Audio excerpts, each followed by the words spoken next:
mis vahe on ilupediküüril ja jalaravispetsialisti teenusel? Mis on soolatüügas, konnasilm või koledad paksud küüned? Nendele ja paljudele teistele küsimustele saad vastuse Jalaravikabineti podcastist. Tere kõigile!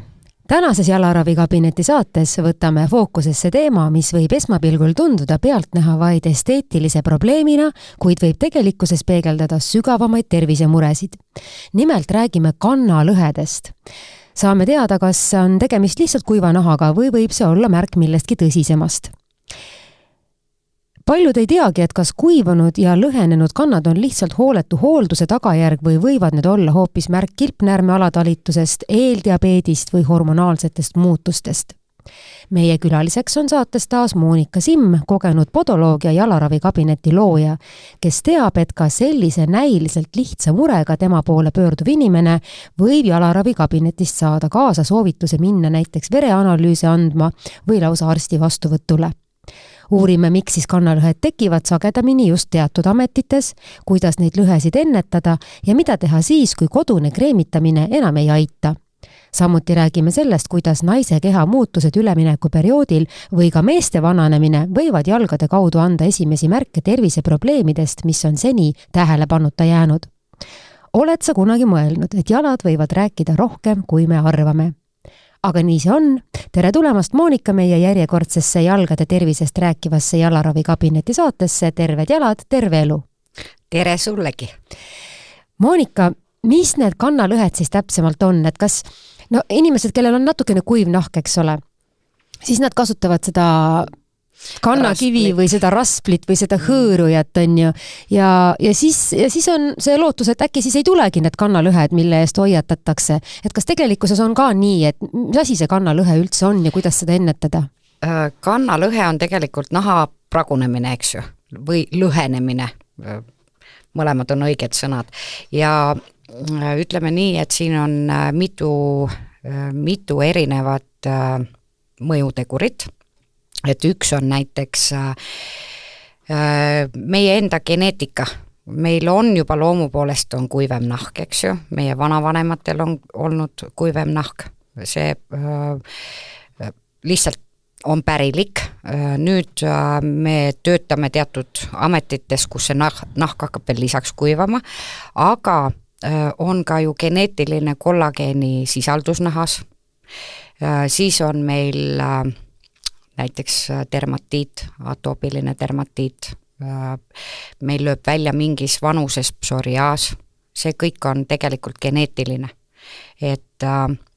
Ja siis tuleb mängu muidugi töökoht, vanus, millal me hooldanud oleme jalgu, kuidas me neid hooldame, kui me selle raspliga nüüd kogu aeg oleme harjunud kõvasti kratsima oma kandasi ja meil on geneetiliselt kuivem nahk, siis see pragu on väga kerge tulema. Mis tähendab seda, et seda kõige tüüpilisemat kannahõõrumise asja ei olegi alati hea kasutada, et kas selle asemel peaks midagi muud tegema? Ütleme niimoodi, et jalgu tuleks kõigepealt pehmelt pesta, eks ju. Ja kui me oleme ikkagi näeme, et meie kannanahk kogu aeg ikkagi pakseneb ja siis ei tasu kohe metalliga minna sinna kallale, eks ju. Tänapäeval on poodides, Selverites, Maximates, igal pool on müüa need uhked ägedad rullid, mis on hästi mugavad, eks ju, vurisevad selle patareiga töötavad. Meil on see kodus, aga ma ei ole seda kordagi kasutanud, sest ma kasutan mingisugust liivapaberi laadset asja. Jaa, liivapaberiga on kergem ja pehmem hõõruda oma kandasi. Kõigepealt ma soovitaks tegelikult üldse koorima hakata. Et kui me oleme noored 25-aastased, ütleme alates, siis tasuks hakata kõigepealt nahka koorima, hellalt aga ümber käima ja kui siis ikkagi on pakseneb, siis tuleks uurida arsti käest või esialgu tulla Jalaravikabineti, vaatame, äkki on lihtsalt sinu nahk geneetiliselt selline, mis kiiremini paksenema hakkab, eks ju. Aga mitte mingil juhul metalliga sinna ligi minna, esiteks, ja teiseks on see, et meie istume oma töötoolis, jalad on meile teise kujuga või teiselt poolt tulenevad, kui sina tõstad oma jala ja selle kanna näiteks omale sülle, eks ju, siis sa võid kogemata vigastada tervet nahka. selle sama metalliga. Ja mida rohkem sa selle metallesemega, ütleme need nõukogude aegsed, mida praegugi müüakse, on selline metallriiv lausa, et kui sellega nüüd hõõruma hakata, siis sa ärritad seda nahka veel rohkem ja lõpptulemuseks võivad olla sul sügavad verised kannalõhed, et sa ei saa üldse kõndida. Ja neid juba kreemitamisega lihtsalt niisama ei ravi. Aga kuidas need kannalõhed sinna kanda üldse nagu tekivad, et kas see on see, kui kuiv nahk hakkab rebenema kuidagi või? Kuiv nahk hakkab rebenema või siis sul on näiteks geneetiliselt loomu poolest ei ole nii veniv nahk. Meil ei ole ju kõigil venivad liigesed või liikuvad liigesed, eks ju, meil ei ole, me ei suuda, ütleme, meil ei ole kätes jõudu kõigil ühtemoodi, eks ju, sama asi on nahaga, et nahatüüp ei ole lihtsalt veniv. Et ta ei ole nii elastne, ta ei anna nii palju järgi ja nüüd, kui kehakaal tõusma hakkab, näiteks rasedad naised, eks ju. Nendel tuleb taasatargu, kuult tuleb kilosid juurde, eks ju, aga nüüd tal ei olegi veniv nahk, et millest, ütleme, kõhuarmid raseduse järgi jäävad, eks ju. See ongi see, et tal ei ole see nahk geneetiliselt nii veniv.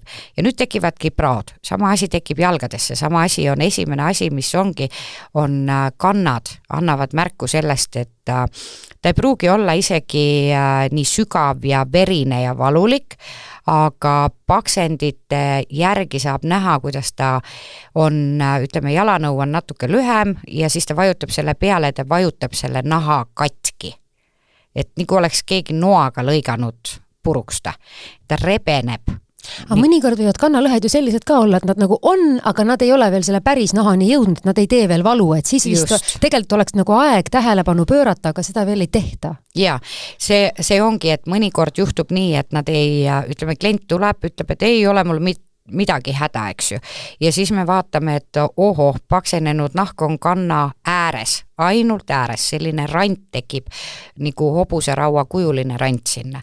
Ja see on nagu astumise joone peal nii öelda või? Just astumise joone peal ja õigemini tegelikult kingad, ütleme, on kas vale kujuga, tal on seal selline teraväär kanna ääre peal ja nüüd, kui see jalg sinna peale vajub, siis ta vajutab selle mitte veniva naha eriti lihtsalt puruks, et selline pragu tekib sinna vahele. See ei ole üldse valus, siis ta hakkab hõõruma sinna juurde paksendit, see läheb aina kõrgemaks, et ta ei ole valus, ta ei ole häiriv, ta võib-olla esteetilises mõttes natuke häiriv, esteetiliselt, et okei, ma plätusi veel jalga ei pane, eks ju.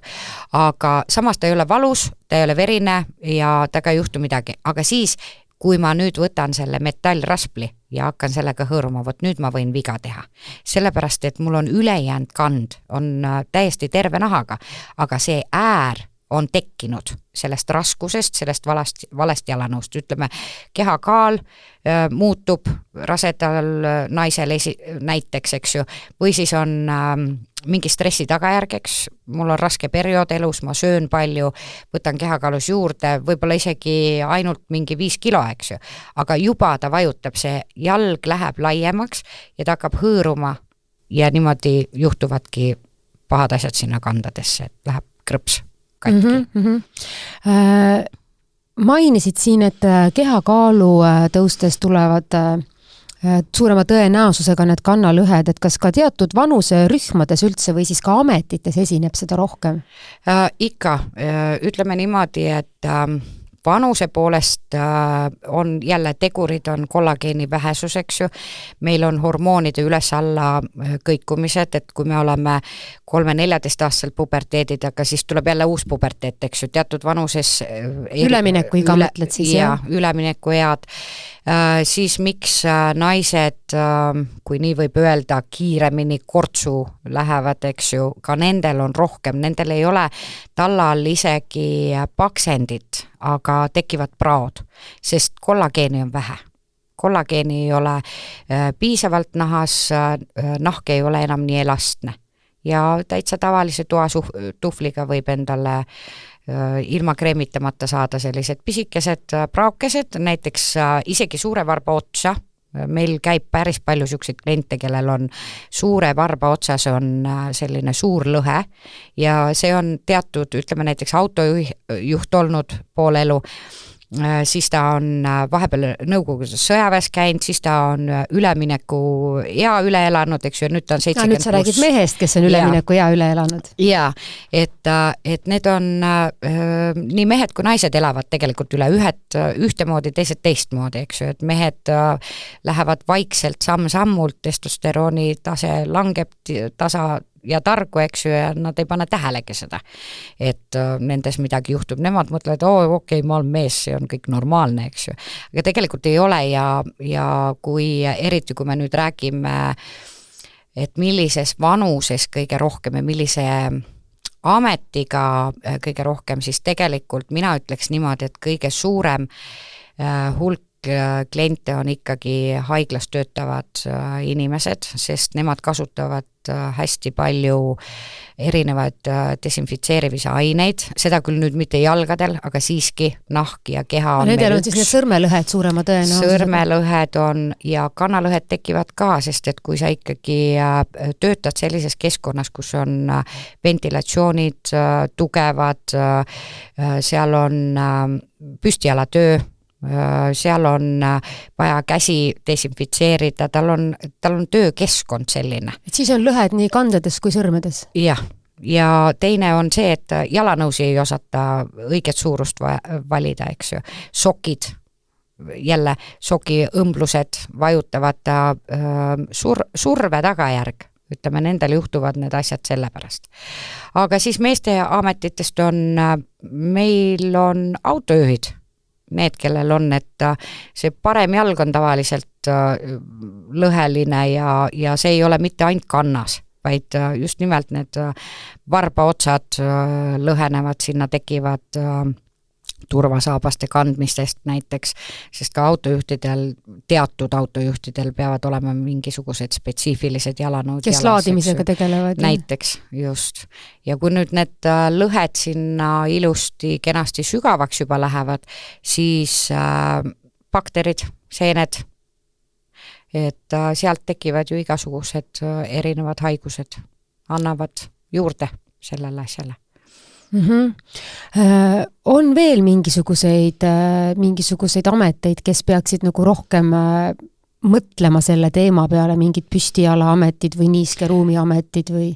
Jaa, no kokad on üks näiteks, kellel on külm ja kuum, et nad on siin kuuma pliidi ääres, eks ju, ja siis nad lähevad sügavkülma kuhugi midagi tooma või millegiga tegelema või toidukauplustes, kus on need kuumad köögid ja siis on külmkapp, eks ju, et ma lähen toon ruttu sealt mingi suure lihatüki ära või kastitäie piima, et selle kuuma ja külma vahetumisega tekib ju ka nahal reaktsioon. Ja samamoodi lõpptulemuseks on praguline ja valul ja nendel lähevad tavaliselt valulikuks jalad nendest lõhedest. Et nad on ikka täitsa sellised, et mõni on tulnud täitsa veriste kannalõhedega, et ta enam ei saa käia, et plaastritega kinni pandud ja noh, täitsa hull on asi. Aga mida siis nagu peaks tegema, et kui sa oled selline tavaline inimene, natukene on hakanud nahk kuivemaks muutuma, mingisugused väikesed praokesed on, et kuidas siis peaks nagu nende jalgadest hoolitsema, et see asi ei läheks hullemaks? Ütleme niimoodi, et alates 30-ndatest eluaastatest ja oleneb ametitest, mida oleme me pidanud selleks ajaks, aga üldjuhul on ikkagi nii, et peske jalgu, päriselt peske, aga ärge kasutage ütleme soolavanne igapäevaselt või isegi ma ütleks, et nädalas korra on soolavanni liiga palju, see kuivatab. See on hea, ta teeb puhtaks ja ta annab igasuguseid muid häid omadusi, aga liiga tihedalt ta kuivatab juurde seda nahka. Nüüd teine asi, kasutage parem õlisi. Õli vähem šampoone, seepe, mis kuivatavad, vaid rohkem õlisi. Täiesti tavaline toiduõlitilk näiteks vanni panna ja mõnuleda 10 minutit vannis. Võttagi kauss diivani ette, istuda, panna sinna tilk toiduõli sisse ja natukene sellise, ütleme 25 kraadi, mitte väga kuuma veega. Et kuum ka ju jälle kuivatab, eks ju, et selline mõnusalt soe selline maks 10 minutit ja õli sisaldav vesi selline, et mitte selliseid ülikuivavaid aineid nagu, sool on hea, soola tuleks ka, ütleme, võib-olla kord kvartalis kasutada, eks ju, et teha soolavanni, kui me töötame näiteks turvajalatsitega ja meil on seda higistamist, ütleme, tekib seal või vastupidi hirmsasti kuivamist nendes jalatsites, et külm on ja jalanahk hakkab kuivama või ventileeritud ruumid, kus ka hästi tugev ventilatsioon on, et see õhk kuivatab selle, et siis ikkagi õli ja raspleid ei soovita kasutada, ma pigem ütleks nii, et pimpskiviga või koorivate vahenditega, et sellised peenekoelised koorivad, siin on erinevas vanuses naised on rääkinud, kuidas nad kohvi paksu jätavad endale taldriku peale, see ei ole ka paha mõte tegelikult, et kui ei ole need lõhed, mis lähevad päris nahka sisse. Kui ei ole sügavad lõhed ja ei ole põletikuline, et ta ei tohi olla selline haavand, selline mingit vedelikku välja ajav.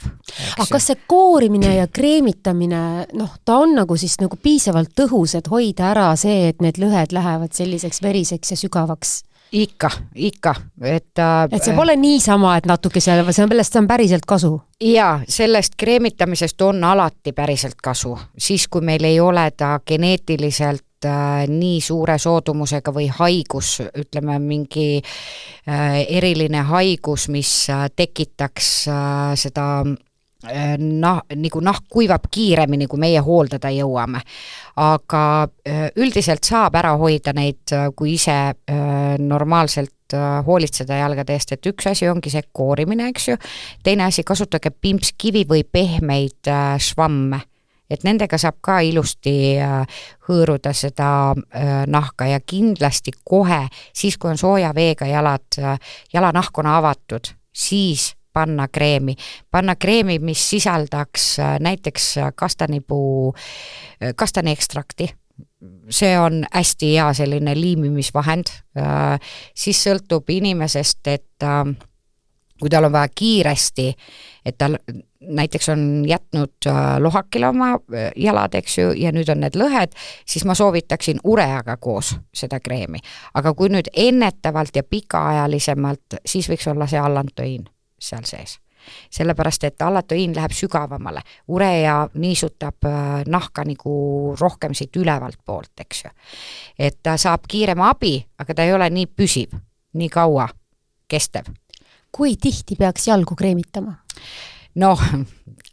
Oleneb jälle olukorrast, aga mina soovitaks muidugi ikka iga päev, sest ikka tavaline inimene ikka iga päev jalgu peseb, eks ju, ja peale seda, kui on just jalad sooja vee alt läbi käinud, kui see nahk on avatud, on kõige targem.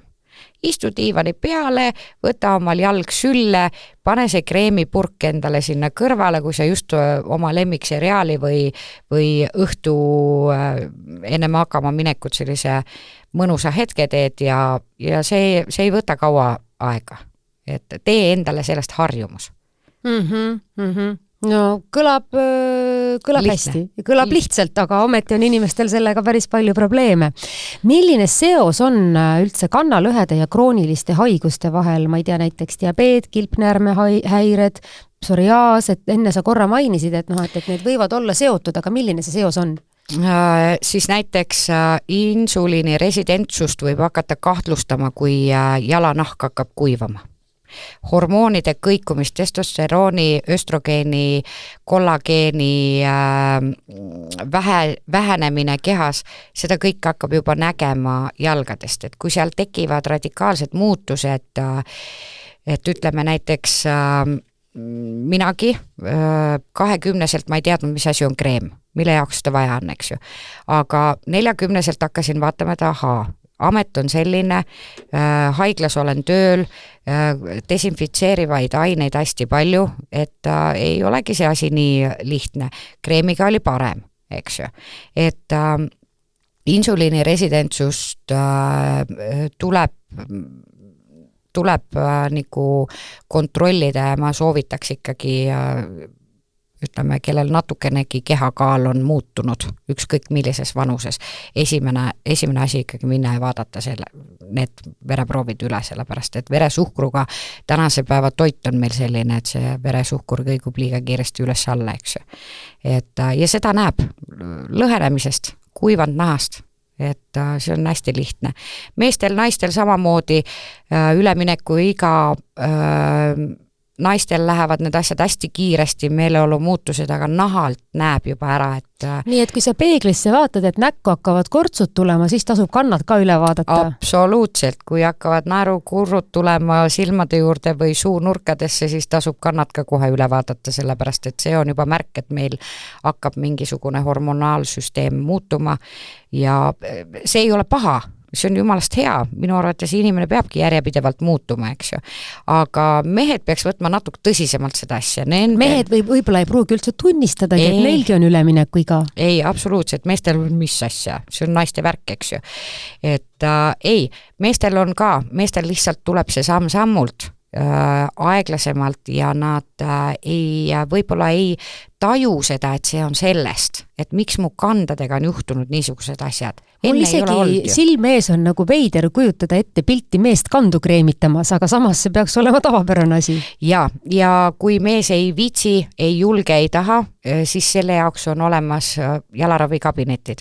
Ja mina ütlen need mehed, kes on ühe korra käinud, kelle siis naine on kuidagi moodi saanud, sest tavaliselt ikka omal initsiatiivil ei tule. Ei, tavaliselt nad ikka kipuvad tulema siis, kui keegi kinkekaardi annab või on kuri naine kodus, ütleb, et nüüd ma panin sulle aja ja lähed, eks ju. Aga peale esimest korda siis, kui sellest hirmust ja ebamugavust tundest üle saavad, siis peale seda on nad kõige lojaalsemad kliendid, sest nad näevad, nad saavad aru. Ma võin tuua hästi lähedalt näite, et meeste rahvas vanuses 55+, eks ju, ja korralik nõukogude ajal koolis käinud ja maal kasvanud, eks ju, ja metsaveomasinatega tegemist on ja eluaeg kirsasaapad, nüüd turvasaapad ja mis asja, mina olen mees, mina ei käi mingis pediküüris, eks ju. Varbaots lõhki, täiesti lõhenenud, tal oli nii valus, ta tuli mu juurde ja ühest korrast piisas ja nüüd ei lähe ta enam kuhugi, sellepärast et tal on juba hirm, tal on kõik korras, ta hoolitseb kodus, ta paneb ilusti, meil on üks hea kreem, on Repair, selline ka just selle hobukastaniga ja ta paneb seda iga päev, isegi kui ta on metsas tööd tegemas, kuna ta nagu käib kaugel, eks ju, siis ta on kodust eemal, tal on kogu aeg see taskus. Ta ütleb, et nii palju on mul aega, et ma hetkeks võtan selle soki jalast ära, natukene pesen ja panen selle kreemi peale, sest mul on hirm, see on nii valus. Ja samamoodi ülemineku iga nahamuutused ja ta ei uskunud mind. Aga nüüd on tal hea olla. Seda on tegelikult lohutav kuulda, et need lõhed siiski ka paranevad, aga on ilmselt juhtumeid ka, kus see võtab päris kaua aega. Ja diabeet, siis kui me oleme juba jõudnud sellest insuliini residentsusest, ehk siis mina nimetan ikkagi seda elustiili haiguseks, teise astme diabeeti, et kui me oleme juba jõudnud sinnani, kui me juba tarbime eluks vajalikke või ütleme selleks, et see püsiks üldse see keha meil sellises olendist, juba tarbime neid ravimeid, eks ju, siis ta hakkab ju kuivatama. Kui ta on juba palju aastaid olnud ja oleneb sellest astmest, kui sügav ta on, kui suur see haigus on, siis nahk on paber õhuke ja sinna on ikka täiesti kohe igapäevaselt ja nendel ei parane. Siis see on väike kriim, väike valesti astumine ja see paranemine võtab mega kaua aega. Nendele klientidele me oleme pakkunud sellist koldplasma hooldust, et see hävitab ära need bakterid, et tal ei tekiks sinna põletiku juurde. Ja sellisel puhul ei tasu kodus kohe hakata kreemitama, see võib asja hullemaks teha. Kuidas inimene aru saab, et kas tal on probleemne lõhe või mitte probleemne lõhe? Ma pigem arvan, et see ongi see valu. millega ta kui on valu, siis on teekabinetti. Jah, siis on tal juba, kuigi ta peaks tulema ennetavalt, eks ju, et kui ta näiteks läheb arsti juurde ja arst ütleb, et jah, et sul on nüüd diabeet, eks ju, saanud diagnoosi ja nüüd me kirjutame sulle ravimid välja, me hakkame nüüd jälgima seda, siis paralleelselt tuleks kohe alustada ka jalgade hooldusega. Seenhaigused, kannalõhed, bakteriaalsed põletikud, sest ütleme, kannalõhed võivad ka tekkida bakteripõletikest põletiku tagajärjel, et tal on talla all on nii palju selliseid mullikesi, selline kollane paks nahk, kus on mullikesed sees, eks ju, see on tegelikult bakteritest tingitud. Ja ka sinna võib tulla selline topeltkand esiteks ja see vajutab lihtsalt praod sisse ja valulikuks. Ja siis, kui meil on veel algav diabeet või me oleme alles äsja saanud selle diagnoosi, eks ju, või kilpnäärme alatalitlus, kus me võtame enamalt jaolt kehakaalus juurde, eks ju, meil hormoonid ei ole praktiliselt olemaski, eks ju, sest et nad on nii aeglased, ainevahetus ei tööta, eks ju, ja nüüd valime kogemata veel natuke liiga lühikese jalatsi ja olemegi jälle kannalõhedeni jõudnud ja sealt edasi bakterid ja sealt edasi infektsioonid, et sellega tuleb tegeleda kohe. On sul niimoodi ka olnud, et tulebki inimene oma kannalõhe murega, aga näiteks sinna jalaravikabinetti, aga näiteks sina saadad siis tema hoopis arsti juurde?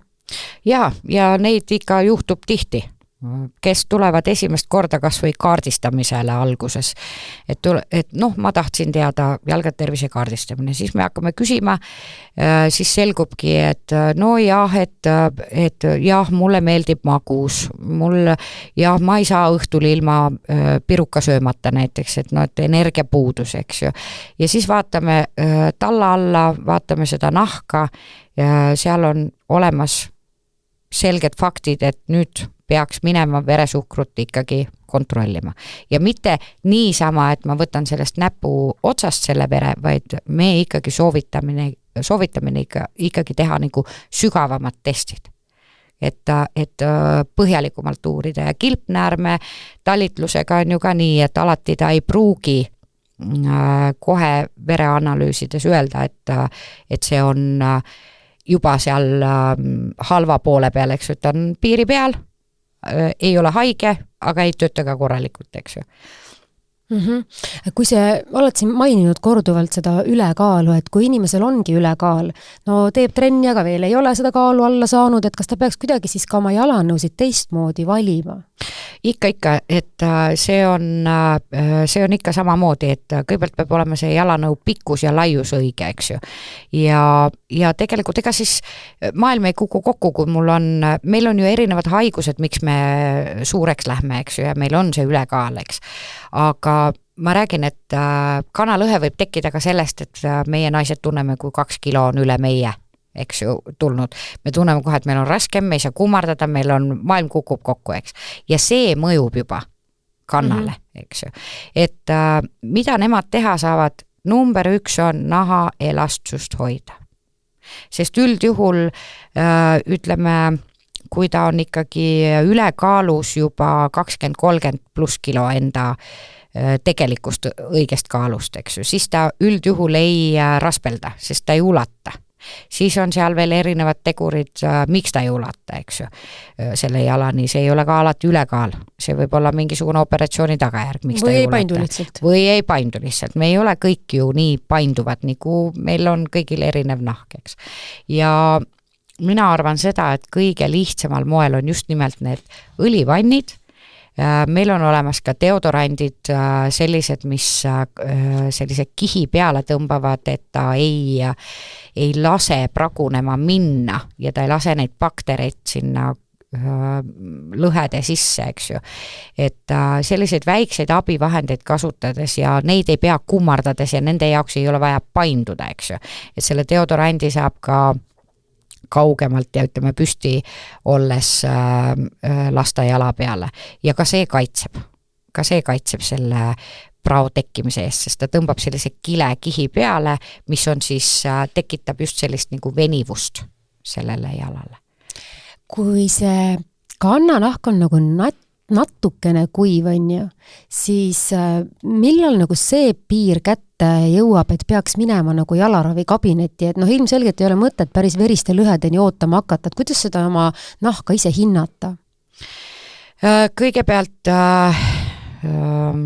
kuidas oleks seda kõige lihtsam öelda, on võib-olla kõigepealt katsu käega.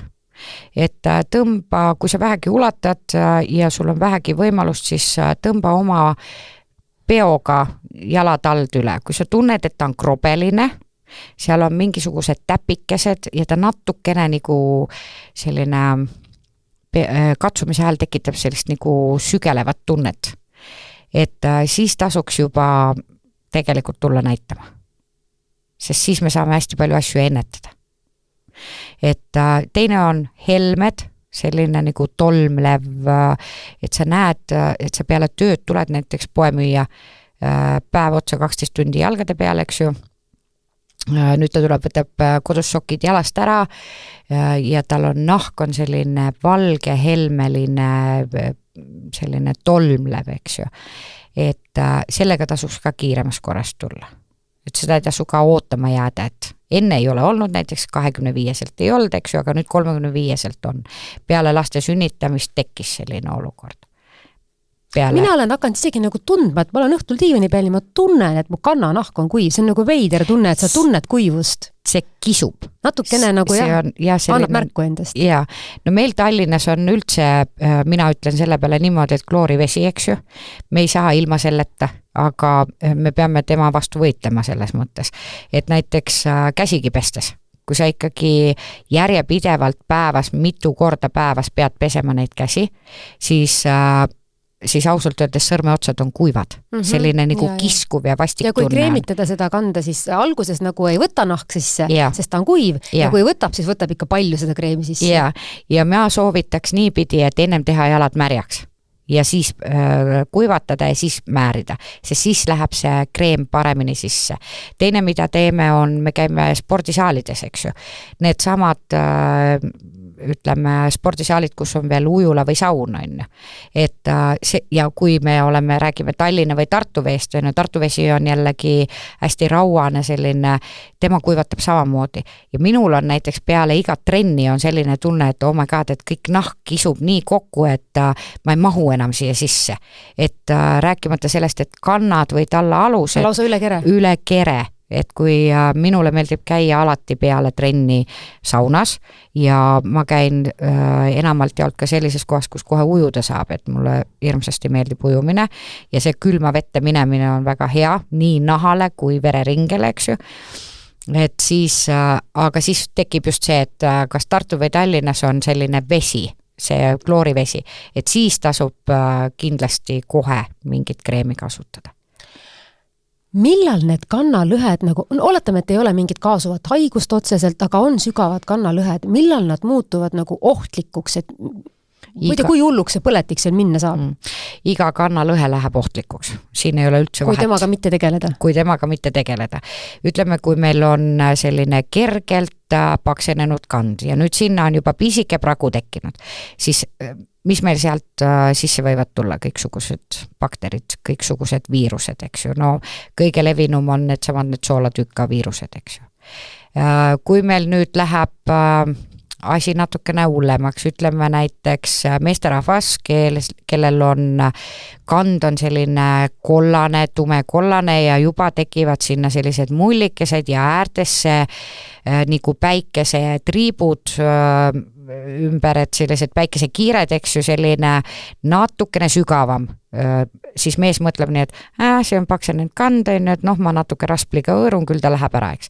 Nüüd ma hõõrun ja nüüd ma lähen peale seda, näiteks panen töö jalanõud jalga, olen sellisest ametis, kus näiteks politseinik, ta on 12 tundi oma kinnises jalatsis, eks ju, nüüd see saab ilusti hauduma. Ta on just avanud kodus need kannalõhed, raspliga kõik ilusti metalliga lahti hõõrunud, eks ju, ja nüüd, kui ta higistama hakkab. See bakter läheb sinna avatud lõhesse, jah? Ta läheb sinna sisse ja siis mis tekib? Punane, selline vedelik tuleb sealt välja, ta sügavale nagu, ütleme, võtad lihafilee tüki, eks ju, nüüd hakkad tükeldama seda, aga sa ei lõika seda viilu lõpuni välja, vaid sa lõikad poolest saadik, täpselt samasugune. Ja vot see on valus ja ohtlik. See on nagu eriti ohtlik. Aga üldjuhul on ikka iga lõhe ohtlik. On ta siis sõrme otsas või on ta sul kanna peal või varba otsas. Kui on jalal nahk kuiv ja natuke nagu selle kuiva naha sees neid pragusid ka juba, et kust maalt see piir on, et vaata neid maske müüakse ka, neid kannamaske, et kas neid siis tohib teha üldse, kui sul on praod või lõhed kannas? No tegelikult mina ei soovitaks ja ütleme nii, et ma olen siin mõne erineva nahaarstiga vestelnud nendel teemadel ja nemad ütlevad, et isegi need näomaskid on mõttetud, eks ju. Teatud mõttes ongi, ma olen nendega teatud mõttes nõus, et neid maske ma siiski sellisel moel, nagu nad pakendites on ja poodides müüvad, eks ju, sellisel moel ma neid ei soovitaks. Pigem mina nimetaks maskiks hoopis seda, et me paneme võib-olla kookosõliga endal kodus sokid või mingisuguse spetsiaalse kreemiga sokid jalga ja istumegi seal diivani peal 1,5 tunnikest, et see oleks parem mask. Leebem natuke. Leebem ja ta on ikkagi looduslikuma materjaliga kui need pakendatud maskid, on nad siis nägu, käsi või jalg sinna peale joonistatud, et vähe on tolku neist. Millised koostisosad üldse jalahooldustoodetes on tõhusad ja milliseid tuleks pigem vältida? Kõik, mis on alkoholi sisaldusega, on seotud kuivamisega, et alkoholi sisaldavaid tooteid ei soovita üldse kasutada. Ei desinfitseerimises ega niisama äädikas meile tuli alles äsja klient, kes oli kasutanud äädikat oma jalgade peal, et appi, et ma saan aru, vanarahva tarkused on sellised, aga igal asjal on piirid, et rosmariin võiks olla, ureja on hea, ehk siis kusihape, alatoiin, meil eestlane teab, mis on varemerohi, väga hästi, need on taimedest tehtud. Rosmariin on salitsüül, on tegelikult hea kooriv selline ureja, siis enne oli just juttu, et niisutab pealmise korra ja alatoiiniga ehk siis varemerohu sisaldavate ainetega need siis niisutavad nagu sügavamalt ja pikema ajaliselt. Aga hobukastan, see on selline, mis on konkreetselt on meie praktikas 5 aasta jooksul, me ei ole ühtegi kannalõhet ilma selleta nagu terveks saanud. Kuidas võib üldse neid kannalõhesid ennetada, et või see on niisugune paratamatu asi, et kui sul tulebki ülekaal või ülemineku iga nii naistel kui meestel, eks ole, et siis nad lihtsalt tulevad või saab kuidagi ära hoida? Ikka saab ära hoida. Tuleb kõigepealt teadvustada endale, et mina olen nüüd selles vanuses. Nüüd minul oleks vaja käia ja vaadata ennast üle, eks ju, ja kaasa arvatud jalad. Et siin ei ole nii, et ma käin juuksuris, lasen endal teise soengu, sest et mu vanus on vastav, eks ju. Või meeste moodi, et mulle ei läda midagi, ma olen täitsa mees veel, eks ju. Et aksepteerige oma keha, vaadake oma ennast peeglist, mõelge, mis on siin teistmoodi kui enne oli. Ja kõike saab ennetada. Siis ennetamine ongi number 1, sest et pärast on ravimine ju 1000 kordi kallim. Aga ainult vee joomisest vist ei piisa või võib nii mõelda, et nüüd mul hakkab nahk kuivaks minema, nüüd ma joon hästi palju vett ja siis seda probleemi ei ole? Ei piisa, sellepärast, et vett ei tohi ka liiga palju juua. Et sellest üksi ei piisa, välispidine, mis on kõige suurem organ? Nahk, eks ju. Ja kui me nahka ei hoia elastsena, siis hakkavad asjad juhtuma. Ja vee joomine üksi ei aita, magneesiumi söömine üksi ei aita, toidulisandid üksinda ei aita. Et kompleksne ravi ja ennetus. Ikka kompleksne. Pealaest jalatallani. Vaata ennast peeglist, ütle endale. Mina olen täna sellises vanuses maailma kõige ilusam, targem ja osavam. Aga mis on teistmoodi, mida mu keha tahab? Just nimelt. No ütleme, kui siin meie kuulaja praegu pani kõik kõrva taha, mis me siin rääkisime ja tal on tunne, et temal ei ole lihtsalt natukene paksenenud nahk, vaid sinna tekivad juba ka praod, millest võivad hiljem tekkida lõhed. Et kui ta nüüd siis tuleb jalaravikabineti konsultatsioonile, et mis siis temaga seal tehakse või mis seal siis juhtub?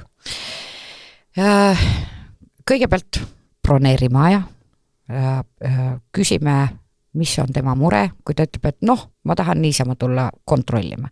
Siis on see jalgade tervise kaardistamine ja siis, mis me teeme temaga?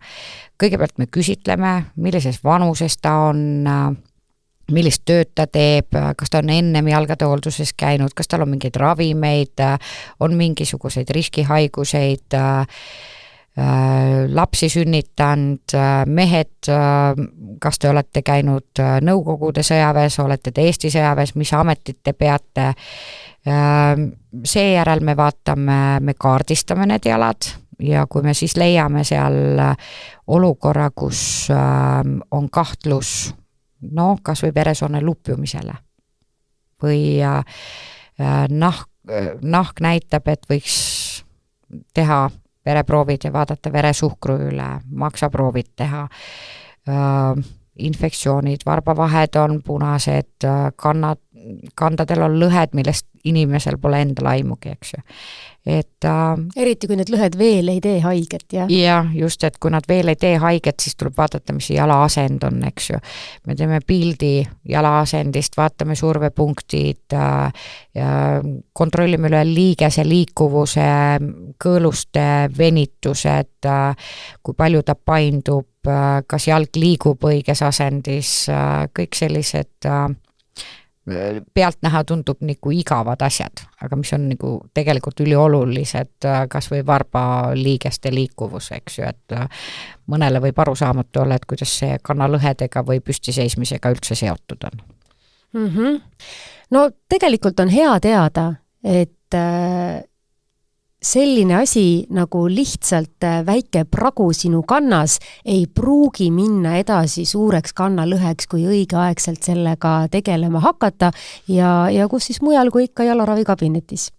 Aitäh sulle, Monika, olemast täna saate külaline ja hea, et me rääkisime sellel esmapilgul küll üksnes esteetilisel teemal, kuid tegelikult ka väga palju meie tervist mõjutaval teemal. Suur tänu veel kord ja hea kuulaja, kohtumiseni taas järgmises jalaravikabineti jalgade tervisest rääkivas saates. Kõike head! Jalaravikabineti podcast.